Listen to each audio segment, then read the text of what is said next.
தமிழ் சினிமாவில் இப்போ வந்துட்டுருக்கிற படங்களின் மத்தியில் மிக மிக முக்கியமான பகுத்தறிவு பேசக்கூடிய ஒரு படமாக இது இருக்குது அப்படிங்கிறது வந்து எனக்கு உண்மையிலே மகிழ்ச்சியாக இருக்குது.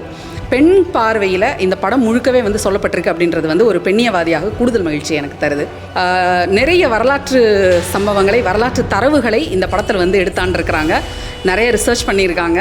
அந்த ரிசர்ச் வந்து படத்துடைய ஒவ்வொரு ஃப்ரேம்லையும் தெரியுது. இந்த படத்தில் வந்து நீங்கள் அமானுஷத்தை தேடுறீங்களா அப்படின்னா, அமானுஷத்தை தேடுறவங்களுக்கு அது அமானுஷத்தை கொடுக்குது. பகுத்தறிவை இந்த படத்தில் தேடணும் அப்படின்னு நினச்சி வர்றவங்களுக்கு பகுத்தறிவை தருது.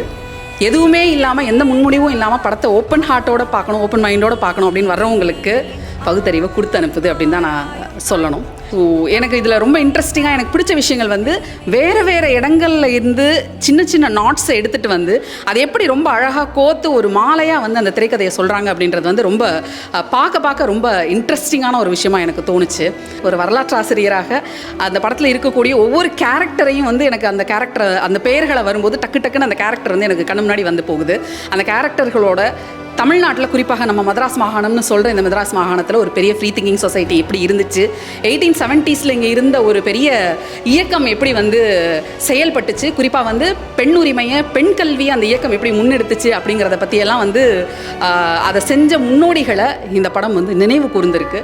Which is such a great thing. நம்ம சொல்கிறோம் இல்லையா, பகுத்தறிவு இயக்கம் அதிலிருந்து தான் வந்து தமிழ்நாட்டில் வந்து பகுத்தறிவாதமே தொடங்குச்சு அப்படின்னு சொல்கிறது எல்லாம் கிடையாது. அதுக்கு முன்னாடியிலே இருந்தே பல காலமாக பகுத்தறிவு இங்கே பேசப்பட்டுக்கிட்டே தான் இருக்குது. குறிப்பாக என்னை பொறுத்த வரைக்கும் நான் எப்படி சொல்லுவேன்னா, இதை கிறிஸ்தவ மிஷனரிகளுடைய பங்கு வந்து இதில் ரொம்ப முக்கியமான ஒரு பங்காக நான் இதில் பார்ப்பேன், கிரிட்டிக்கல் திங்கிங்கை. ஏன்னா வந்து நம்மளுடைய மொழி குடும்பம் தொடங்கி நம்மளுடைய லிங்குவிஸ்டிக் ரூட் எங்கேருந்து தொடங்குனது அப்படின்றதுல இருந்து வரலாறை எப்படி உற்று நோக்கணும், சோஷியாலஜியை எப்படி பார்க்கணும், நம்மளுடைய சிஸ்டமை, நம்ம இருக்கக்கூடிய இந்த சொசைட்டல் சிஸ்டத்தை எப்படி பார்க்கணும், அதை எப்படி கேள்வி கேட்கணும், ஏன்னா ஹவு டு குவெஸ்டின் அப்படிங்கிற ஒரு விஷயத்தையே வந்து நமக்கு வந்து கிறிஸ்தவ மிஷனரிகள் சொல்லிக் கொடுத்தாங்க அப்படின்னு தான் நான் நினைப்பேன். மேபி இது ரொம்ப ப்ரீச்சியாக கூட தோணலாம். ஆனால் கால்டுவெல்லை மறுத்துட்டு நீங்கள் இன்றைக்கி தமிழை பற்றி பேச முடியாது. ஜியு போப்பை மறுத்துட்டு நீங்கள் இன்றைக்கி தமிழை பேச முடியாது. அதே போல் அத்திப்பாக்கம் வெங்கடாசலத்தை மறந்துட்டு நீங்கள் இன்றைக்கி ஃப்ரீ திங்கிங்கை பற்றி நீங்கள் பேச முடியாது. அப்போது உலகம் முழுக்க இருந்த எல்லா ஃப்ரீ திங்கர்ஸையும் எப்படி வந்து ஒன்றிணைஞ்சு ஒரு புள்ளியில் இருக்கக்கூடிய எஸ்டாப்ளிஷ்மெண்ட்டை, இங்கே இருக்கக்கூடிய சாதிய சிக்கலை, இங்கே இருக்கக்கூடிய சுயமரியாதையை எப்படி இவங்க பேசினாங்க அப்படிங்கிறது வந்து இந்த படத்தில் ரொம்ப அழகாக, ரொம்ப சட்டிலாக, ரொம்ப ஃபைனாக வந்து சொல்லப்பட்டிருக்கு. It is not a preachy movie. உங்களுக்கு வந்து யாரோ ஒருத்தர் மேடையில் ஏறி நின்றுட்டு மைக்கை பிடிச்சிட்டு கத்திட்டே இருக்கிற மாதிரியான அரசியலை இந்த படம் பேசலை. இது பேசி இருக்கிறது ரொம்ப நுட்பமான ஒரு அரசியல். சமகாலத்தில் நமக்கு நடந்துட்டுருக்கிற, நம்மளை சுற்றி நடந்துட்டுருக்க பல பிரச்சனைகள், அதில் ரொம்ப முக்கியமான ஒரு பிரச்சனையை தொட்டு பேசியிருக்கிறாங்க. அதை நம்ம கண்ணை மூடிட்டு நம்ம கடந்து வந்திருக்கிறோம். அதை நம்ம வந்து ரீவிசிட் பண்ணணும் அப்படின்னு ஒரு சின்ன சிந்தனையை, ஒரு சின்ன பொறியை நமக்குள்ளே உருவாக்கி இருக்கு. ஒரு pragmatic thinking, rationalism, critical thinking, இது எல்லாத்தையுமே நம்மளுடைய மைண்ட்ஸில் நமக்கு தூவிட்டு போன அந்த பெரியவங்களை வந்து கட்டாயமாக நம்ம நினச்சி பார்க்கணும்னு நினைக்கிறேன். Such a wonderful movie. Congrats to the whole team.